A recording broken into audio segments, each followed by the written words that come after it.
Тамшы KZ исламдық порталы ұсынады.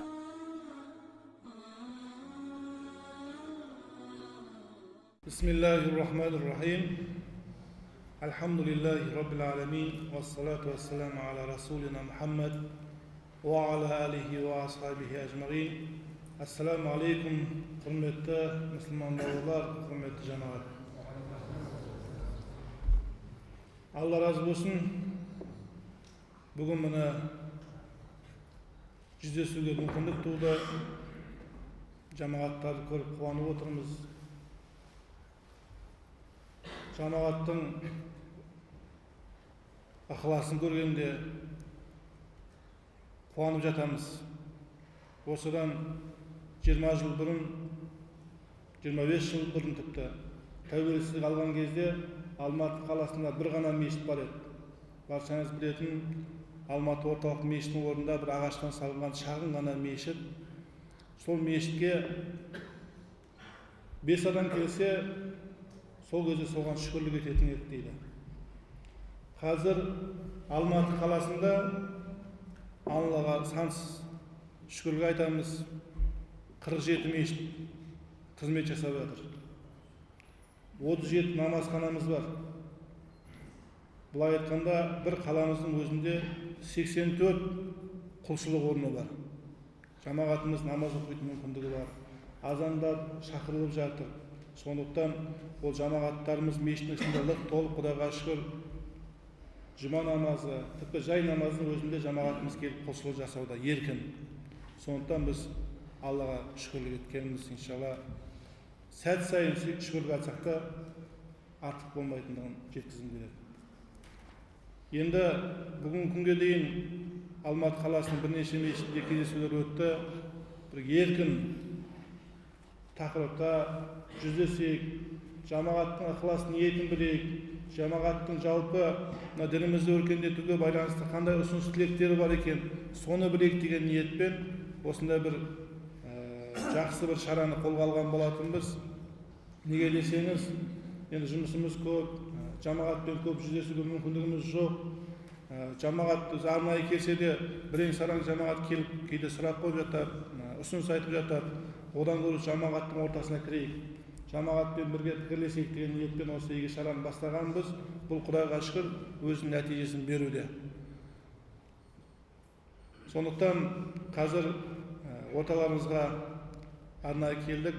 Алла қадамымыз сауаптан жазсын. Енді баршаңызды қасиетті Зүл-Хиджа айының келуімен құттықтауым келеді. Зүл-Хиджа қасиетті Құран кәрімде айтылған 4 айдың соңғысы. Бұл ай өте бір ерекше ай. Біз көп жағдайда қасиетті Рамазан айының соңғы 10 түнін ерекше қадір түні бар. Сол 10 түнде мейлінше құлшылық жасауға ұмтылып жатамыз.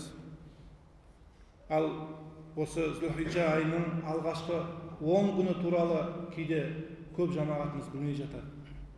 Бұл қасиетті Зүл-Хиджа айының алғашқы 10 күні туралы да Алла Тағала қасиетті Құран кәрімнің Фажр сүресінің алғашқы аяттарында баян еткен. Оны көп ғалымдар осы Зүл-Хиджаның 10 күні деп ерекше жеткізген. Сондықтан осы бір қасиетті Зүл-Хиджа айының да алғашқы 10 күннің ерекшелігін біз түсінгеніміз дұрыс. Бұл алғашқы 10 күнінде біз мейлінше қанша құлшылық жасайтын болса, соншалықты сауабы шексіз. Сондықтан ол енді Зүл-Хиджаның алғашқы 10 күн туралы мүмкін Ерсін бауырымыз қысқаша шариғи бағытта бұның артықшылығы туралы мүмкін айтып өтер. Сондықтан осы бір қасиетті Зүл-Хиджа айының алғашқы 10 күнінде құр қалмай, мейлінше құлшылықта болып, тіпті Рамазан айында ұстаған оразамыз секілді осы бір алғашқы күндерінде ораза ұстайтын болсақ, бұның сауабы шексіз. Және де біз баршамыз білетін қасиетті исламның негізгі құндылығы болған, исламның негізгі тірегі болған 5 парыздың бірі осы Зүл-Хиджа айында. Ол қажылық. Құдайға шүкір 3 мыңдай қажымыз қазір Мекке мен Мәдина қалаларына барып орналасты, аман есен құлшылықтарын жасап жатыр. Бұл да болса үлкен жетістік.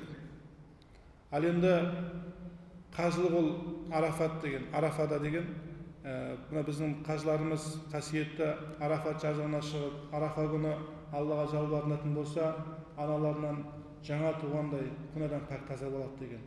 Ал елде жүрген өзімізде сол арафа күнінің ерекшелігіне ораза ұстап, күнәларымыздан мағфират тілейтін болсақ, бұл да шексіз сауап, иншалла, Алла соған жеткізсін.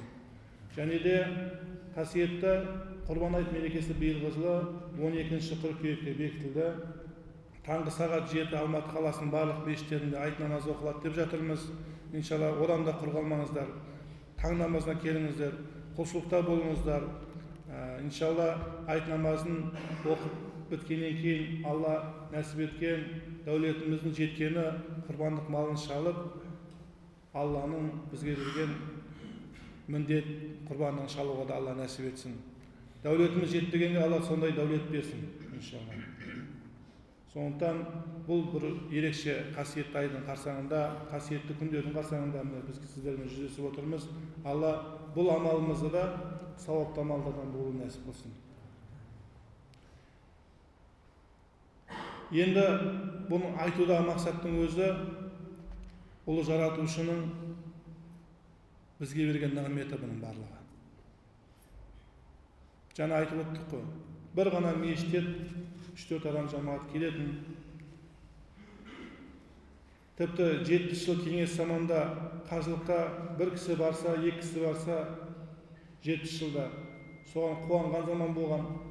Тәуелсіздіктің келуімен алғашқы уақыттарда 100 адам барған болса, қазіргі таңда міне 3000-ға жетті. Бұл да Алланың бізге берген ұлы нығметтері. Дәл сол сияқты жаңа айтып өткеніміздей мешіттеріміз емін-еркін азандарын шақырып, көк күмбездері көкке жарқырап, Құдайға шүкір, мен мұндалап мешіттеріміз тұр. Жастарымыз мешітке келіп құлшылығын еркін жасауда. Жақында Тәжік елінің муфтиімен бірге болдым. Біздің жамағатымызды көріп, жастарды көріп, сондай өзінің ризашылығын білдірді. Сіздер осындай тәуелсіздікте тұрып жатқандарыңызға Аллаға шүкірлік етіңіздер. Сансыз мадақ айтыңыздар Аллаға. Бізде бұл жоқ деді. Бұл бізде үлкен проблема деді. Біздің сақал қоюымыз, басымызға тақияны киюіміз, емін-еркін құлшылықта болуымыз бұл үлкен қиыншылық деді. Ал оларда да осындай еркін құлшылық болғандығын жеткізді. Бірақ сол нығметті ұлы жаратушының берген, ұстап тұра алмағандықтарын жеткізген кезде мен сол кезде ол кісіге уәде бергенмін. Мен де иншалла жамағатпен кездескен сайын соны айтуға тырысамын деп. Сондықтан ұлы жаратушының бізге берген осындай нығметтерін біз Аллаға сансыз шүкір айтып, мадақ айтып, осы нығметті ұстап тұруымыз керек, құрметті жамағат. Ұлы жаратушымыз бізге үлкен нығмет берген болса, ол нығметтерінің Алла Тағала Құран кәрімде айтқан, егер есептейтін болсаңдар, оның түбіне жете алмайсыңдар. Қаншама нығметін айтып жатырмыз, тіпті өзімізге қарайықшы. Ұлы жаратушымыз бізге бір-бірімізді көру үшін көз беріп қойды. Құдайға шүкір, бірімізді көріп отырмыз. Ал әлемде қаншама зағип жан бар, өзінің ішінен шыққан баласын өмірімді бір рет көрсем деп армандайтын қаншама зағип жандар бар. Соны ona сәл ғана болса, өзіңізді қойып көрсеңіз. Ал ұлы жаратушы саған сондай үлкен нығметті берді. Ұлы жаратушымыз құлақты берді бізге. Міне, бір-біріміз естиміз, уағыздар тыңдаймыз. Ал кейде біз бауырларымыз көреміз, құлағын наушник қойып алады да, бұлар бізге күмән салады деп тыңдамай жатады. Ұлы жаратушының берген нығметінің қадіріне кейде жетпей жатады.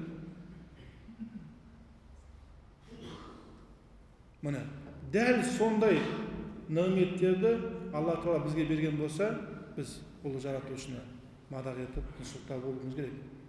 Ал осы нығметті қалай ұстап тұрамыз дейтін болса, бізге ең бірінші Алла Тағала Құран кәрімде әмір еткендей, лә тафаррақу. Бөлінбеңдер деген болса, біз бөлінбеуіміз керек екен. Мына кейінгі кезде діни мәселе қатты ушығып тұр. Тіпті мешіттің ішіндегі жамағаттың өзі бірнешеге бөлініп, намаз оқып жатқанын көрген жоғарыдағылар айтады: сендер өздеріңді ұстап тұра алмасаңдар, бұндай жамағаттың керегі не деген сөз айтылады. Сондықтан да мен айтар едім, біз ұлы жаратушыны ғана ұлықтайтын, ұлы жаратушыға құлшылық ететін, ұлы жаратушының әміріне бойұсынатын Құран кәрімде бөлінбең деген болса, сол бөлінбейтін жамағат болуымыз керек иншалла. Қазақ бабамызда, аталарымыз айтқан жоқ па? Бірлік бар жерде тірлік бар деді. Бір жамағат болып, ұйыған халық болып, біріміз сөзіміз сөйлейтін болса, иншалла жаңағы нәметтің бәрі қусан кетпейді иншалла. Алла соны нәсіп етсін. Біз көп жағдайда жақсылықтың қадірін білмей жатамыз. Бұл адамның, тіпті осы қазақтарда осы көп деп ойлаймын кейде. Неге десеңіз, тіпті біздің бабаларымыздың өзінде де кейде көре алмаушылықтың болғанын байқаймыз, тарихтан оқып. Кейде тағы сондай бір тірліктер байқаған кезде біз осыдан арылуға әрқайсымыз ұмтылуымыз керек екен. Өйткені біз намазханбыз, біз құлшылықтағы адамбыз, біз бірлікті, ынтымақты иншалла кең етек жайып орнауына ұмтылатын жамағаттан болуымыз керек. Өткенде бір әлеуметтік желіде бір жақсы бір азаматтың сөзін естідім. Біз енді әрқашан айтамыз ғой, Алла Тағала Құран кәрімде айтқан: білмегендеріңді білім иелерінен сұраңдар дейді. Міне, діни мәселеме Құдайға шүкір ғалымдарымыз бар. Осы білім иелерінен, имамдарымыздан сұрауымыз керек екен. Біздің бабаларымыз қандай болды дейтін болса, Құнанбай туралы сол жаңа әлеуметтік желіде бір бауырымыздың бір жақсы сөзін естідім. Құнанбай бабамыз, біз тарихтан білеміз, ол кісіні бір феодал қылып көрсетті, бір қанішер адам қылып көрсетті, бір бай адам қылып көрсетті. Оның барлығы керісінше болған. Ол кісінің мықты, тақуа адам болғандығын біз кейін оқып біліп жатырмыз. Сонда Құнанбай бабамыз қажылыққа барарында: мен дәулетім бар, пәленше, маған еріңдер, мен қажылыққа кеттім деп кетпеген екен. Құнанбай бабамыз қажылыққа барарының алдында ғалымдардың алдына барып отырып, рухани нәр алғандығын біз көрдік, естіп отырмыз. Сонда Құнанбай бабамыз қажылыққа шығарында тіке Меккеге тартпай, сырдың жағасына келіп, үлкен бір Қалжан Ақын деген үлкен ғалым болған. Сол ғалымның алдында бірнеше күн дәріс алғандығы жеткізіледі. Қалжан Ақынның алдында болып, рухани азық жинап, сонда ең соңғы кетерінде ол кісі былай деген екен Қалжан Ақынға: мен саған разымын, сұрақтардың бәрін жауабын алдым мен. Сен бір сөзіңді айттың, кімде-кім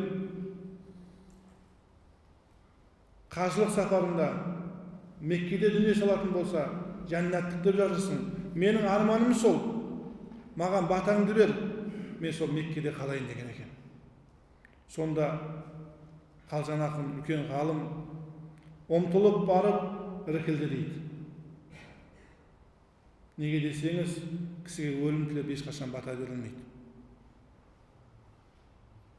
Сонда алқынға келген, жауап бере алмай қалған сәтінде жанында тұрған ағасы: қолымды жай, батаны мен берейін деген екен. Егер ердің тілеуі болса қалсын, елдің тілеуі болса қайтсын деген екен. Қандай жауап, иә? Егер Құнанбай өзі қалаған болса қалсын сол Меккеде, бірақ халқы тілеуі болса қайтсын деген да. Сөйтіп Құнанбай бабамыз қажылыққа барды. Бірнеше жыл болды, тақиядай сол қазақтар үшін қонақ үй салыпты. Бірақ бірнеше жылдан кейін елге қайтып келді. Елге қайтып келіп халыққа жақсылығын істеді. Абай мен шәкәрімді тәрбиеледі. Мешіт соқты Қарқаралыдан. Сондай керемет жақсы ізгілікті амалдар жасаған болса, Құнанбай бабамыз халықтың тілеуінің қабыл болғаны, елдің тілеуімен ол кісі қайтып келді. Сонда Құнанбай бабамызды шығарып салған кезде, ана көштің шаңы басылған кезде, Қалжан ақын ағасының қолын қысқан екен дейді. Жаңалқыңға келгенде мені құтқардың. Мына бір оттан оттап, бір судан су ішкеннен кейін мен сенің қадіріңді білмеген екен, сенің биіктігіңді білмеген екен мен. Бүгіннен бастап дұғама қосам деп, ағасының бірге жүрген қадірін сол кезде ғана түсінгендігін Қалжан ақын жеткізеді. Қараңыздаршы, бірге жүрген достың қадірін білмей жатамыз. Өзімізбен бірге дүниеге келуімізге себепші болған, үлкен азамат болуымызға себепші болған ата-ананың қадірін білмей жатамыз. Бірге өмір сүріп жатқан өмірлік жарымыздың қадірін білмей жатамыз. Ортамызда күн сайын жамағат үшін таң атқаннан күн батқанға дейін қызмет жасайтын имамдардың қадірін білмей жатамыз. Жылы суыңыз бар, мешітіңіз таза, азаныңыз шақырылып жатыр. Имамдар одан артық не істейді жамағатқа? Астыңызға төселіп кілем болудан басқаның бәрі қалды. Имамдарымыз бүкіл жағдайды жасап жатыр қазір. Сол имамдардың да қадірін кейде білмей жатамыз. Алдыңызға шығып уағыз айтып жатқан ұстаз ғалымдардың қадірін білмей жатамыз. Әрқалай әркім сөз айтып жатамыз. Бұның барлығы біздің бірге жүргеннен кейін қадірін білмей жатқандығымыз. Тіпті осындай емін-еркін өмір сүріп жатқан тәуелсіз еліміздің қадірін білмей жатамыз. Мен өткенде Европада үлкен бір конференция болып, Парижде болдым. Бүкіл дүниежүзінің үлкен ислам ғұламалары келді. Аэропорттан түсіп, қалаға кіргенге дейінгі жол бойы қайыр сұраған сириялықтарды көргенде жүрегіме қатты батты. Қандай мемлекет еді? Соларда сол тәуелсіздің қадіріне жетпеді. Сол Алланың берген нығметін ұстап тұра алмады. Бүгін Европадағы ең мазақ келемеш кім дейтін болсаң, сол сириялықтарды айтады. Мұсылмандарды келемеш деуді қазір біз олардың жағдай жасап бердік. Өздерінің ішіп жейтін азығы жоқ, қыздарын апарып сатып жатқан сириялықтарды. Қандай мұсылман?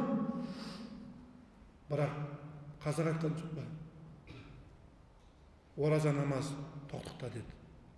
Олардың қазір намаз бен оразаны ойлайтын жағдайы жоқ. Қараңыздаршы. Сондықтан да құрметті жамағат, біз ұлы жаратушының берген үлкен нығметі осы бір тәуелсіздіктің қадірін біліп ұстап тұра алсақ, иншалла біздің болашағымыз жарқын. Намаздарымызды оқимыз, құлшылығымызды жасаймыз, аман есен ұрпағымыз тәрбиелейтін боламыз. Иншалла Алла соған жеткізсін. Енді мейлінше көп уақыт алмай қысқартып сөйлеп, сіздердің де ұсыныс тілектеріңізді, сұрақтарыңызға жауап беруге тырысайық. Иншалла бұндағы мақсатымыз осы бір ортақ үйіміз болған тәуелсіз еліміздің қадірін біліп, алдымыздағы имамдарымыздың қадірін біліп, жамағат мешіт жамағатымен сәнді көрген, яғни имам жамағатымен имам болуға. Сондықтан біз әрқашан имамдарымызға талап етеміз қызмет жасауды. Бірақ жамағатта соның қадірін біліп, имамын құрметтейтін болса, әрқашан жақсылық болатын болады иншалла. Алла Тағала соған жеткізсін, Алла ынтымақ пен бірлік сыйласын.